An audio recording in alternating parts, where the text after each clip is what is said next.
La mañana está con nosotros también Antonio Alonso, experto en relaciones internacionales del CEU. En media hora prácticamente va a hablar Zelensky ante Europa, de la Comisión Europea. Antonio, muy buenos días. Buenos días, ¿qué tal? Bueno, la fotografía que nos dejó ayer Zelensky, sobre todo en Reino Unido, con ese famoso casco, darnos alas, queremos libertad, queremos mover todo lo que se pueda, la fotografía en la posible contraofensiva que pueda hacer Rusia. Luego se marchó a Francia, a París, para verse con Francia y con Alemania, hoy en Bruselas con el resto de líderes. Esto va escalando directamente a un conflicto donde Europa parece que va a ser parte definitivamente. Bueno, José Antonio, es que ya, en fin, definitivamente, es que ya vamos siendo parte de esto. Hay muchas informaciones, lógicamente, pues nos inundan con muchos datos y sobre todo con muchos rumores, ¿no? Porque en tiempos de guerra, y estamos en tiempos de guerra, casi no hay información, lo único que hay es propaganda y rumores, ¿no? Entonces, por ejemplo, se rumorea que Rusia va a hacer una acción brutal de cara al primer aniversario de la invasión, ¿no? Bueno, recordemos que ya hubo un rumor semejante para los días previos del 9 de mayo, que es el Día de la Victoria. Rusia celebra el Día de la Victoria y se decía que iba a haber, digamos, una gran invasión o una gran avanzada militar, etcétera. Bueno, la cuestión es que es elocuente la forma en que Zelensky encara, digamos, las relaciones de su país con el resto de Europa. Entonces, va a visitar, por supuesto, el Reino Unido, porque está fuera de la Unión Europea, pero no espera a encontrarse directamente con todos los líderes de la Unión Europea hoy, jueves, en la reunión con la Comisión, que por cierto, se reunieron ya allí en Kiev la semana pasada, sino que va primero a encontrarse con Francia y Alemania. Mensaje clarísimo de que quien es la locomotora de la Unión Europea es, por supuesto, Francia y Alemania. Eso es, digamos, un viejo tópico que bueno, pues que es muy opinable, ¿no? Porque en principio los 27 Estados miembros, pues todos valemos lo mismo, en fin, pero vamos, ese viejo tópico de los años 90 incluso, de que las locomotoras de la Unión Europea son Francia y Alemania, o lo desbancamos o no es creíble la Unión Europea como proyecto común, ¿no? Es cierto que dentro de la Unión Europea tienen que existir liderazgos, pero no per se Francia y Alemania. Además, la visita de Zelensky a estos dos países, vamos a ver, digamos, Macron les apoya directamente. Olaf Scholz, pues bueno, el apoyo de Scholz es más timorato, en el sentido de que es más prudente, en el sentido de que dice, bueno, no nos volvamos locos, porque efectivamente, si le damos a Zelensky todo lo que nos pide el primer día, pues en fin, ya estaríamos más que metidos de hoz y coz en esta guerra, en esta batalla, ¿no? Entonces, van escalando, o Zelensky va escalando en sus peticiones, y efectivamente hoy, días atrás, semanas atrás, nos exigía los Leopard, nos exigía tanques potentes, genera un gran debate dentro de Europa, en el seno de los países europeos. Ahora ya, una vez, el día mismo que se consiguieron los tanques, pues ya escaló y pidió los aviones de combate. Yo no sé si es que esto ya es imparable o qué, pero vamos, en fin, el desarrollo de la guerra va siendo ¿no? Que va escalando poco a poco, y yo no sé si los líderes europeos ya han decidido que nos vamos a meter sí o sí en esta cuestión, o es algo que todavía está por decidir, pero la cuestión es que parece... Hemos perdido esa conexión con Antonio, pero solemos recuperarla rápido, por lo que enseguida aquí lo tenemos. Antonio, aprovecho esta pausa para me gustaría hacerte dos preguntas, o que nos puedas analizar dos cuestiones. Una de ellas es la información ayer aparecida, luego desmentida por Estados Unidos, por la Casa Blanca, sobre que Estados Unidos decía una investigación de un premio Pulitzer en su blog habría sido el que ha saboteado Nord Stream 1. La Casa Blanca salió muy rápido a desmentirlo, a decir que era una información falsa. Hearst, que es el premio Pulitzer que publicó eso ayer en su blog, afirmaba que no era falsa, que tenía las fuentes bien contrastadas y que el propio Biden estaría incluso implicado también en ese sabotaje de Nord Stream 1, con lo que significaría de escalada del conflicto, porque Rusia ya avisó que si descubría que finalmente era Occidente quien había saboteado su infraestructura, lo metía dentro de toda la fotografía. que estabas hablando antes de comunicación de guerra, de comunicación en los tiempos de guerra. ¿Consideras que esto también forma parte de ese movimiento o consideras que esto empieza a acercarnos a lo que de verdad sucedió económicamente hablando para favorecer a Estados Unidos fuera quien fuera?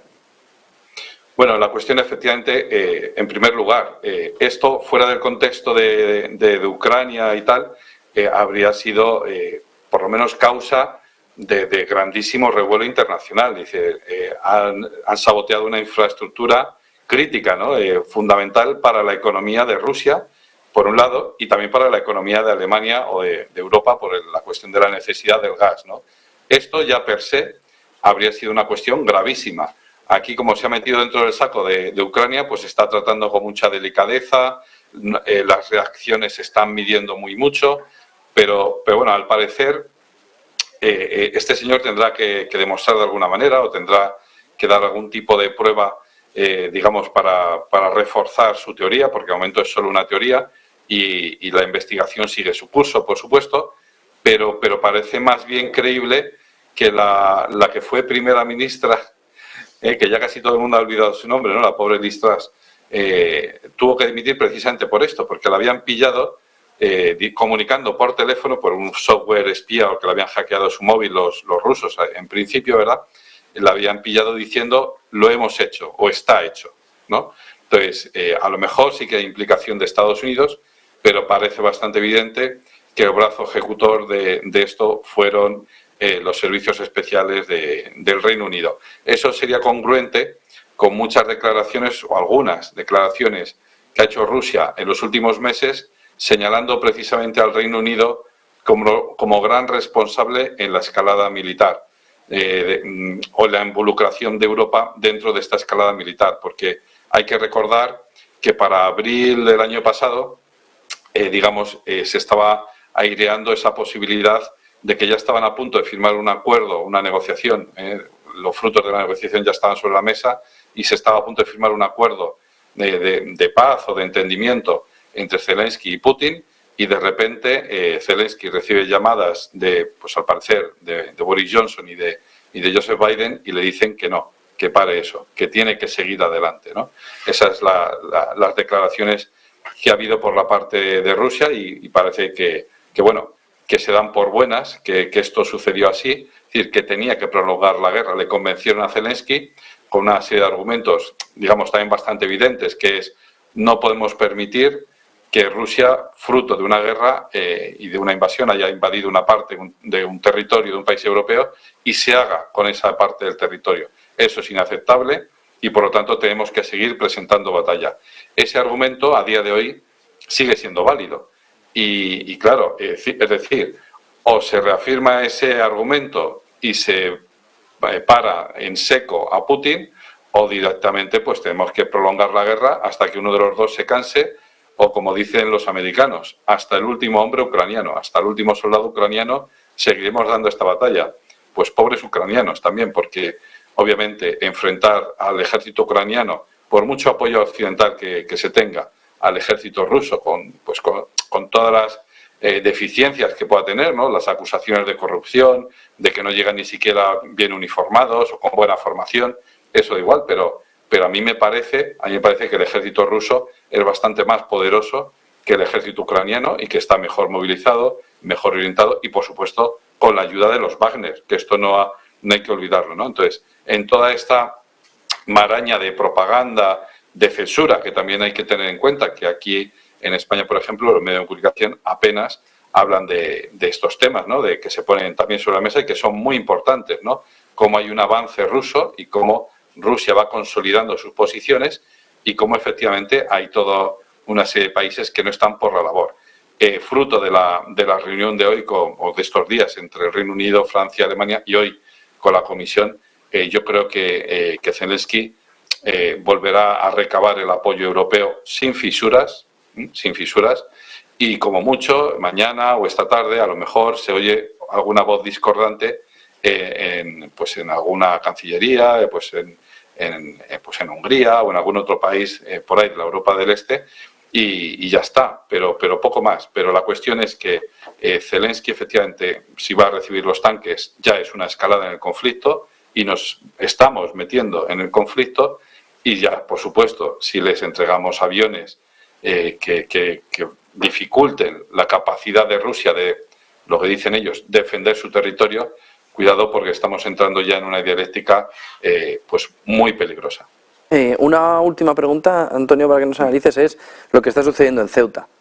Cómo Rusia está consiguiendo saltarse las sanciones, reírse directamente de toda Europa en aguas internacionales de Ceuta. Hoy conocemos que España mandó una misiva a las 2 compañías que podían estar ayudando a hacer el trasvase de ese petróleo de pequeñitos barcos a los VLCC, los barcos de alta capacidad que transportan 3 millones de barriles de petróleo hacia Asia, para luego muchos de ellos volver otra vez a Europa en forma de refino, vendidos muchísimo más caro al continente, al conjunto de Europa, pero como España no está pudiendo, precisamente por un lado, porque Ceuta y Melilla no son parte de la OTAN, aunque son parte de España, pero no es lo mismo, y en segundo lugar porque Rusia está tomándole el pelo a la comunidad internacional directamente en esas aguas internacionales que nadie se cree que no estén traspasando hacia aguas territoriales españolas. Y ahí entra en juego también el papel de Marruecos, porque nada se puede hacer en esa zona sin el apoyo de Marruecos, que en esa zona no tiene aguas territoriales.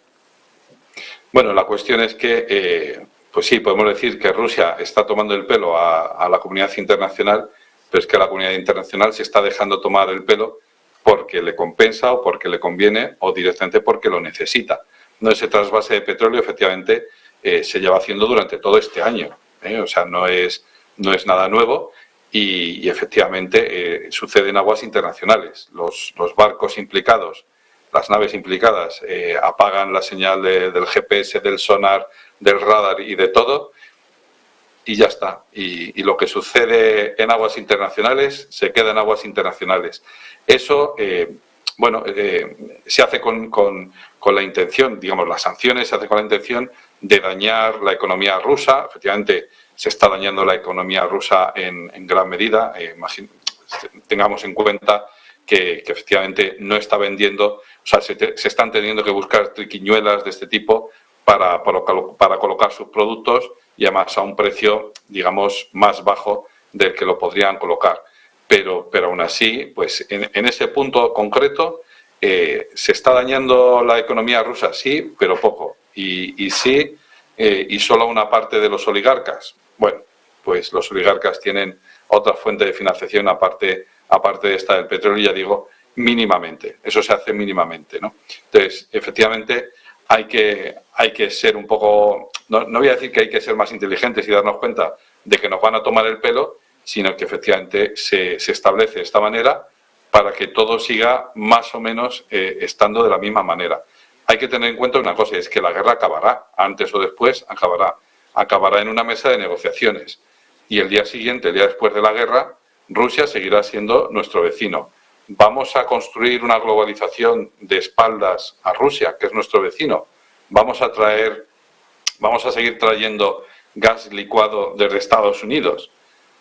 Bueno, pues esta serie de preguntas es la que se hace, por ejemplo, Olaf Scholz, y por eso es tan prudente a la hora de tomar medidas o a la hora de mostrar su apoyo a Zelensky, no con palabras, sino con obras y enviando material bélico, porque efectivamente ellos son conscientes de que mientras estemos haciendo una transición a una energía todavía más verde, pues esto no va a ser posible, ¿no? Es decir, no podemos olvidar de que Rusia está ahí, no solo por el petróleo o el gas, sino porque tiene una inmensidad de territorio donde hay una inmensidad de materias primas que necesitamos y que necesitamos para las cosas del futuro. Es decir, para los semiconductores, las tierras raras, etcétera, pues ahí están, ¿no?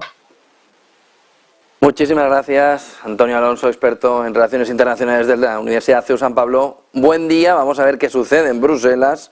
Buen negocio, buenas clases. Y buenas clases, eso, buen negocio. 9:43 de